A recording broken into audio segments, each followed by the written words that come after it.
नमो भगवते वासुदेवाय नमः। बृहस्पति भगवान की जय जय।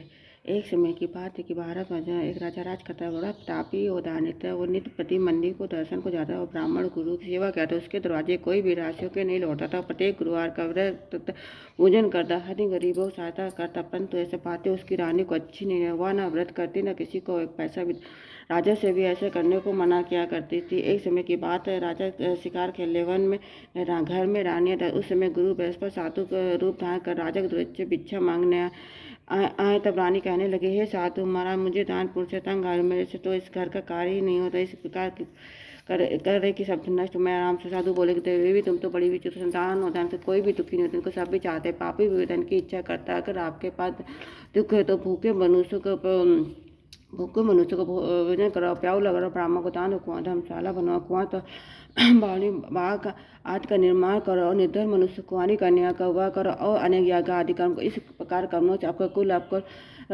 लोग सार्थक होगा। सब पद मगर इन बातों से कुछ न हुआ। बोली, है साधु मैं मुझे ऐसे धन की कोई आवश्यकता जिसे और ऐसे धन की आवश्यकता जिसे और मनुष्य को दान दो, जिसे उठने पे सारा समय बर्बाद हो। साधु ने कहा कि देव तुम्हें ऐसी इच्छा ऐसे ही होगा, मैं उपाय बताता हूँ वैसे ही कर। बृहस्पति के दिन घर को गोबर से लिपता, अपने केसों को धोना, केसों को धोते उसमें स्नान कर। राजा से कहना कि वह हजामत कर भोजन में मांस मदिरा खाना, कपड़ा धोबी क्या धुलने डालना। इस प्रकार 7 बृहस्पति करने से सब धन नष्ट हो जाएगा। ऐसा कहकर वहां से साधु महाराज अंतर ध्यान हो गए और रानी ने साधु कहने के अनुसार वैसे 3 बृहस्पति बीते थे, उनका सब धन नष्ट हो गया।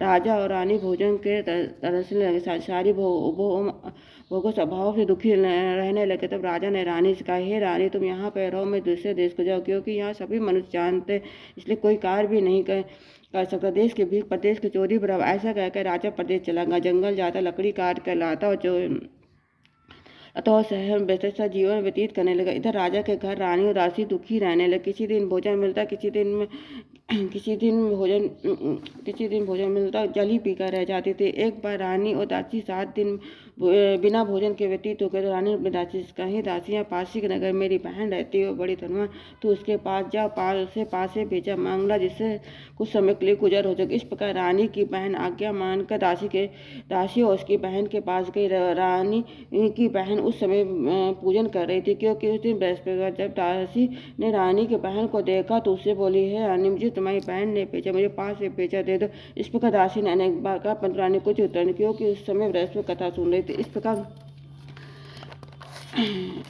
प्रकार जब दासी को किसी प्रकार का उत्तर नहीं मिला तो बहुत और दुखी हुई और क्रोध भी आया और लौटा नहीं पा सकती। बोली, हे रानी, तुम्हारी बहन ने बहुत धनी स्त्री और छोटे मनुष्य से बात भी नहीं करती। मैंने उसका संदेश कहा तो उसे कोई उत्तर नहीं दिया, मैं वापस चली है। रानी बोली, हे दासी, उसमें कोई दोष है, पूरे दिन आते जब कोई सहारा नहीं देता, अच्छे बुरे को पता पत्ती ही मिला, तुझे इच्छा कोई होगा हमारे भागवत। दूसरा रानी देखा कि मेरी बहन की दासी आई थी, परंतु उससे नहीं बोली, उससे बहुत दुखी हुई होगी। यह सोच कथा सुन विष्णु भगवान का पूजा समाप्त कर और प्रसाद पाकर वह रानी अपनी बहन के चल दी और जाकर अपनी बहन से कहने लगी कि हे बहन, बृहस्पतिवार कथा करी, तुम्हारी दासी तो जब तक कथा होती है, ना उठते ना बोलते, इसलिए मैं ना बोली। कहो दासी क्यों गई? रानी बोली, बहन, मेरे घर ना वैसे तुमसे कोई बात छिपी नहीं है, इस कारण मैंने दासी को तुम्हारे पास से भेजा लेने के लिए भेजा था। रानी बोली, बहन देखो, बृहस्पति भगवान का सभी मनोकामनाएं पूर्ण कर देखो, शायद तुम्हारे घर में अनाज रखो। इस प्रकार का वचन जब रानी ने सुना तो घर के अंदर गई, वहाँ से घड़ा भेजा मिल गया। तब उस रानी ने अपनी दासी को बहुत ही खुशी हुई। दासी से बोली, है रानी देखो, ऐसे हमको जब अन्न नहीं मिलता उनसे हम रोज ही व्रत करते हैं, इनसे अगर व्रत और कथा विध पूछ ले जाओ तो हम भी क्या करें। तब उस रानी ने अपनी बहन से पूछा, है बहन, बृहस्पति व्रत कथा कैसे करनी चाहिए? रानी की बहन ने कहा कि बृहस्पतिवार के चने की दाल मुनक्कत से विष्णु भगवान केले का जल का पूजन करे, दीपक जलावे, पीला पूजन करे और कहानी सुनाने। इस प्रकार गुरु भगवान प्रसन्न होते, अन्न पुत्र धन देते, मनोकामनाएं पूर्ण करते। इस प्रकार रानी और दासी दोनों ने निश्चय किया कि बृहस्पति भगवान का पूजन जरूर करेंगे। 7वें दिन जब बृहस्पतिवार आया तो उन्होंने व्रत रखा। घुड़सवार में जाकर चना गुड़ आदि बिन लाए, चने की दाल से केले के जल का पूजन किए केले के जल का पूजन किया। अब तो भोजन पीला खाए, बेचारे बड़े दुखी परंतु उन्होंने व्रत के इस कारण गुरु भगवान प्रसन्न थालू सुंदर लेकर आए। दासी को देखकर बोले, हे दासी, तुम्हारी रानी के लिए भोजन तुम दोनों करना। दासी भोजन पाके बड़ी प्रसन्न हुई। रानी से बोली, चलो रानी जी भोजन करो। रानी को इससे कुछ भी नहीं पता था, इसे दासी से बोले, तू ही भोजन करते हुए तुम्हें हंसी उड़ा दी। दासी बोली कि एक महात्मा भोजन दे गया। रानी कहने लगी, वह भोजन तेरे लिए दे गया, तू ही भोजन तू ही भोजन कर। दासी ने कहा कि वह महात्मा हम दो थालों में भोजन देगा, इसलिए हम तुम दोनों ही साथ साथ भोजन करेंगे। इस प्रकार रानी और दासी दोनों ने गुरु भगवान को नमस्कार कर भोजन प्रारंभ किया तथा अब वे प्रत्येक बृहस्पतिवार का विष्णु भगवान का व्रत और पूजन करने लगे। और बृहस्पति भगवान की कृपा से रानी और दासी का फिर धन होगा। तो रानी फिर उसी प्रकार आलस करने लगे। तब दासी बोली कि देखो रानी, तुम पहले इस प्रकार आलस करती थी तो तुम्हें धन रखने में कष्ट होता था, इस कारण सभी धन नष्ट हुआ। अब गुरु भगवान के पास से धन मिला फिर तुम्हें आलस होता। बड़ी मुसीबतों को हमने दान पाया, इसलिए हमें दान पूर्ण करना चाहिए। भूखे मनुष्यों को भोजन लगाओ, प्यार लगाओ, ब्राह्मणों को दान दो, मतलब निर्माण करो, मंदिर पाठशाला बनवा कर दान दो, कुंवारी कन्या का कथन को शुभ कर्म करो, जिससे तुम्हारे कुल बड़े अवसर प्राप्त होंगे। इससे पिता भी पचता। इस प्रकार करने प्रारंभ किया तो काफी एक दिन रानी और दासी विचार करने लगी, ना जाने राजा किस प्रकार से होंगे, उनकी खबर नहीं मिली। गुरु भगवान से उन्होंने प्रार्थना की। भगवान ने रात में राजा को सपन में कहा कि हे राजा, हे राजा, उठ को याद करते अपने देश को चल। राजा प्रातः कर उठा और मन विचार करने लगे। स्त्री खाने पहनने की संग नहीं होती, पर भगवान की आज्ञा मान के वो अपने नगर को चलने को तैयार हुआ। इससे पूछा राजा प्रदेश चला गया तो प्रदेश दुखी जंगल में से लकड़ी बीन के लाता और उन्हें शहर में बेच के अपने दुखी जीवन बड़े कठिनता से व्यतीत करता था। एक दिन राजा दुखी हो अपनी पुरानी बात को याद करके रोने लगा। तब जंगल में से बृहस्पति देव साधु का रूप धारण कर आगे राजा के पास आके बोले, लकाड़े तुम सुनसान जंगल में की चिंता में बैठो, मुझको बतला। यह सुन राजा के नेत्रों में जल भराया और साधु की वंदना कर, हे प्रभु आप सब कुछ जानने, इतना कहा। साधु ने अपनी संपूर्ण का दादी महात्मा तो दयालु होते, उनसे बोले कि हे राजा, तुम्हारी स्त्री बृहस्पति देव का अपराध की जिसका तुम्हारी यह दशा हुई, अब तुम चिंता मत करो, भगवान तुम्हें पहले से अधिक धन। देखो तुम्हारी स्त्री ने गुरुवार का व्रत करना प्रारंभ किया। तुम मेरा काम मानकर व्रत को चने की दाल दाल गुड़ जल लोटे में डाल केले का पूजन कर, फिर कथा का सुनो, सब मनोकामनाएं पूर्ण करेंगे। देखो पूर्ण करेंगे। साधु को प्रसन्न देकर राजा बोला, है प्रभु, मुझे लकड़ी बेच के इतना पैसा नहीं मिल रहा जिससे भोजन करने के उपरांत कुछ बचा। मैंने रात को अपने रानी को व्याकुल लेकर, मेरे पास कुछ भी नहीं जिस खबर तुम मंगा सको, फिर कहाँ कौन सी कहानी कहो, यह बात मालूम नहीं है। साधु ने कहा कि हे राजा, तुम किसी बात की चिंता मत करो। बृहस्पति दिन तुम रोजाना की तरह लकड़ियां लेकर नगर को जाओ, रोज से दुगना धन प्राप्त होगा, जिससे तुम भली भांति भोजन कर लोगे और बृहस्पति पूजा समान भी आ जाएगा। बृहस्पति देव की कहानी निम्न प्रकार से। बृहस्पति प्राचीन काल में एक ब्राह्मण था, बहुत ही निर्धन थे, उसकी कोई संतान नहीं थी। उसकी स्त्री बहुत दशा रहती, वो स्नान न करती, किसी देवता की पूजा न करती, प्रातः उठते सर्वप्रथम भोजन करती, बाद में कोई अनकार करती, जिससे ब्राह्मण देवता बड़े दुखे बेचारे बहुत कुछ कहते, किंतु उसका परिणाम न निकला। भगवान की कृपा से ब्राह्मण की स्त्री की कन्या का रूपी रथ पैदा हुआ। कन्या पिता घर में बड़ी होने लगी। वह भार कर प्रातः स्नान करके विष्णु भगवान का जाप करने लगी और बृहस्पतिवार का व्रत करने लगे। अपने पूजा पाठ को समाप्त करके पाठशाला में जाती, अपने मूर्ति जो भर के ले जाती है और पाठशाला के मार्ग में डालती जाती।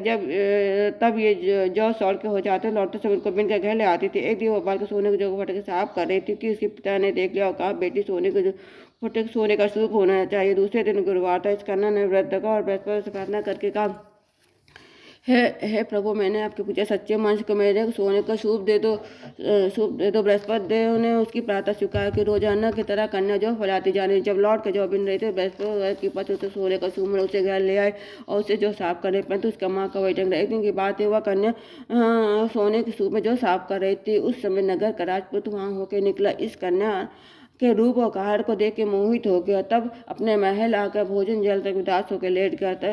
राजा को यह जब इस बात का पता लगा तो अपने प्रधानमंत्री के साथ अपने पुत्र के पास गए। बोले, हे पुत्र, तुम्हें किसी बात का कष्ट है, किसी ने अपमान किया अथवा और कोई कारण हो सो कहो, मैं वही कारण करूँ जिससे तुम्हें प्रसन्नता हो। अपने पिता की राजकुमार ने बातें सुनी। वह बोला, मुझे आपके पास से किसी बात का दुख नहीं, किसी ने मेरा अपमान नहीं किया, परंतु उस लड़के के साथ वह करना चाहता जो सोने को जो साफ कर रही थी। यह सुनकर राजा आश्चर्य पड़ गया और बोला, हे बेटा, इस कन्या का पता तुम मिलेगा, उसे तेरा विवाह करा दूंगा। राजकुमार ने उस कन्या के घर का पता बताया। मंत्री उस कन्या के घर गए और ब्राह्मण देवता को सभी हाल बतला।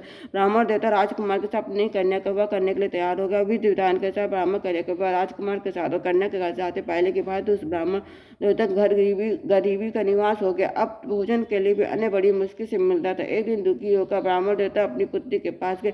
बेटी ने अपने पिता को दुखी अवस्था में देखा और अपनी माँ का हाल पूछा। तब ब्राह्मण ने सभी हाल कहा। कन्या ने बहुत सदन देकर अपने पिता को विदा कर दिया। इस तरह ब्राह्मण ने सभी हाल कहा। कन्या ने बहुत सदन देकर अपने पिता को विदा कर दिया। इस तरह ब्राह्मण कुछ समय कुछ सुखपूर्वक व्यतीत। कुछ देर बाद फिर वही हाल हो गया। ब्राह्मण फिर अपनी कन्या के यहाँ गया।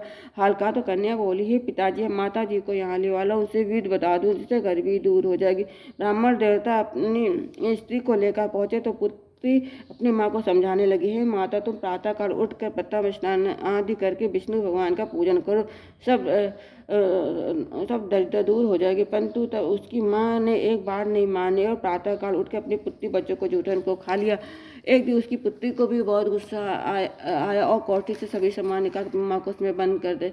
प्रातःकाल उसमें से निकाला तो स्नान करके पाठ करा तो उसकी माँ की बुद्धि ठीक होगी। फिर प्रत्येक बृहस्पति व्रत करने लगी। व्रत के पास माँ भी बहुत धनवान पुत्रवती होगी और बृहस्पति जी के प्रभाव से स्वर्ग प्राप्त हुई तथा वह ब्राह्मण भी सुखपूर्वक इस लोक में शुभ होकर स्वर्ग को प्राप्त हुआ। इसका कहानी के साधु देवता वहाँ से लोप हो गए। धीरे धीरे समय व्यतीत हुआ। फिर वही बृहस्पति राजा जंगल से लकड़ी काट कर नगर बेचने के उद्देश्य से अन्न अधिक पैसे राजा ने चना गुड़ आदि लाकर गुरुवार का उद्देश्य सभी ग्रह दूर कर दोबारा गुरुवार तो व्रत करना भूल गया। इस कारण बृहस्पति भगवान नाराज हो गया और उस दिन नगर के राजा ने विशाल यज्ञ का आयोजन किया। तो उस तरह घोषणा करा दी, कोई मनुष्य अपने भोजन न बनावे न आग जलावे, समस्त नाग भी मेरे यहाँ भोजन करने। इस आज्ञा को जो नहीं माने उसे दंड दे। इस तरह भोजन संपूर्ण नगर में करवा दिया। राजा की आज्ञा से नगर के लोग भोजन करने के लेकर लकड़ा को देर से पहुंचा। इसे राजा उसको अपने सालीवाल ले जाके भोजन करा रहे थे कि रानी की दूसरी खूंटी पर पड़े उसका हार लटका था, वो दिखाई नहीं दिया। रानी निश्चय कि मेरा हार इस मनुष्य ने चुरा लिया है। उसी समय सिपाही को बुलवा कर कारागार में डलवा दिया। जब लकड़हारा कारागार में पड़ गया तो बहुत दुखी होकर विचार करने लगा, ना जाने पूर्व जन्म के कर्म मेरे लिए दुख प्राप्त हुआ। उसी साधु को याद करने लगा जो जंगल में मिला। उसी समय तत्काल बृहस्पति साधु के रूप प्रकट हो गए और उसकी दशा को देख कर कहने लगा, अरे मूर्ख, तेने बृहस्पतिवार कथा नहीं की, इस कारण तेरे दुख प्राप्त हुआ। अब चिंता मत कर बृहस्पतिवार से कारागार 4 पैसे पड़े मुझे, तू बृहस्पति देव का पूजा करना, तेरे सभी कष्ट दूर हो जाएंगे। और बृहस्पति वादु 4 पैसे पड़े मिले। लकड़हारे ने कथा कि उसी रात को बृहस्पति ने उस नगर के राजा से सपन में कहा कि हे राजा, तुमने जिस आदमी को कारागार में बंद कर दिया निर्दोष से उसे राजा उसे छोड़ देना। रानी कहा, उसी खूंटी पर लटका है, तू ऐसा नहीं करेगा, तेरे रात को नष्ट कर दूंगा। इसी रात को सपन देख राजा प्रातः काल उठा और खूंटी पे हाथ देकर लकाड़े से क्षमा मांगी और राजा के योग सुंदर आभूषण देकर उसे विदा किया। गुरुदेव की आज्ञा से राजा अपने नगर को चल दिया। जब राजा नगर के निकट पहुंचा तो उसे बड़ा आश्चर्य। नगर से पहले से अधिक बाग, तालाब, कुएं, बहुत सी धर्मशाले, मंदिर आदि बन गए थे। राजा ने पूछा, किसका बाग, किसका धर्मशाला? तब नगर सब लोग कहने लगे, यह रानी उदासी के हैं। तो राजा को आश्चर्य गुस्सा भी आया। तब रानी ने यह खबर सुनी कि राजा आ रहे, तो उसने दासी से कहा कि दासी, राजा हमको कितनी बुरी हालत में छोड़ गए थे, हमारी ऐसी हालत देख के लौट ना जा, इसलिए तू दरवाजे पर खड़ी हो जा। रानी की आज्ञा से दासी दरवाजे पर खड़ी हो गई। राजा आया तो उन्होंने अपने सालीवाल लाई। तब राजा ने क्रोध करके अपनी तलवार निकाली और पूछने लगे, यह बताओ तुम्हें धन कैसे प्राप्त हुआ? तब रानी ने कहा कि यह हमें बृहस्पति देव के प्रभाव से प्राप्त हुआ है। राजा ने निश्चय के 6 दिन बाद तो सभी बृहस्पति देव का पूजन करते, परंतु रोजाना दिन में 3 बार कहानी करूंगा और रोज ही व्रत करूंगा। अब हर समय राजा के दुपट्टे में चने की दाल बंधी रहती, दिन में 3 बार करती। एक दिन राजा ने विचार किया कि चलो अपनी बहन के यहाँ हुआ है ऐसे निश्चय कर राजा घोड़े पर सवार होकर अपनी बहन के चलने लगा। माँ उसने देखा कि कुछ आदमी को मुर्दे लिए जा रहे हैं। कुछ आदमी एक मुर्दे को लिए जा रहे हैं। उन्हें रोक कर कहने लगा कि अरे भाइयों, मेरी बृहस्पति कथा सुन लो, बोलो लो, हमारा आदमी मर गए। अपने कथा पढ़ी, किंतु कुछ आदमी बोला, अच्छा कहो, तुम्हारी कथा भी सुनेंगे। राजा ने डालने का जब कथा आदि हुई तो मुर्दा हिलने। जब कथा समाप्त हो के राम राम करके मनुष्य उठ खड़ा। आगे मार्ग उसने एक किसान खेत में हाल चलाता। राजा ने उसे देखा तो उससे बोला, अरे भैया, बृहस्पति की कथा सुन लो। किसान बोला, तब तक तेरी कथा सुनूंगी, जब तक 4 रहे जो जा अपनी कथा किसी और को सुना। इस तरह राजा आगे को चलने लगा। राजा के हरते बेल पिछाड़ कर गिर के उसके पेट से बहुत से दर्द होने लगा। उसी समय उसकी माँ रोटी लेकर आई। अपने यहाँ देखा तो वो अपने पुत्र से सब हाल पूछा और बेटे ने सभी हाल कह दिया। तो बुढ़िया दौड़ी दौड़ी गुस्सा कर गई। उससे बोली, मैं तेरी कथा सुनूंगी, तू अपनी कथा मेरे खेत पर चल कर कहना। राजा ने बुढ़िया खेत में जाके कथा कही। जिसको सुनते उसके बैल खड़े हो गए और किसान का पेट का दर्द ठीक। राजा अपनी बहन के घर पहुंचा तो बहन ने भाई खूब मेहमान। दूसरे रोज राजा प्रातः काल जागा तो देखने लगा कि सब लोग भोजन कर रहे। राजा ने अपनी बहन से कहा, ऐसा कोई मनुष्य जिसने भोजन न किया, मेरी बृहस्पति कथा सुन ले। बहन बोली, ये भैया, यह देश ऐसा पहले लोग भोजन अन्य कार्य करते, अगर कोई पड़ोस में ऐसा है तो देख देखा हूँ जाकर, ऐसा कहकर देखने चले गए, परंतु ऐसा कोई व्यक्ति नहीं मिला जिसने भोजन न किया। अतः वो पता लगाते लगाते कुमार के घर गई, जिसका लड़का बीमार था। मालूम हुआ उसके यहाँ 3 दिन से किसी ने भोजन नहीं किया। रानी ने अपने भाई कथा सुनने के लिए कुमार से कहा। वह तैयार हो गया। राजा ने जाकर वैष्णव वह कथा कही, जिसको सुनकर उसका लड़का ठीक हो।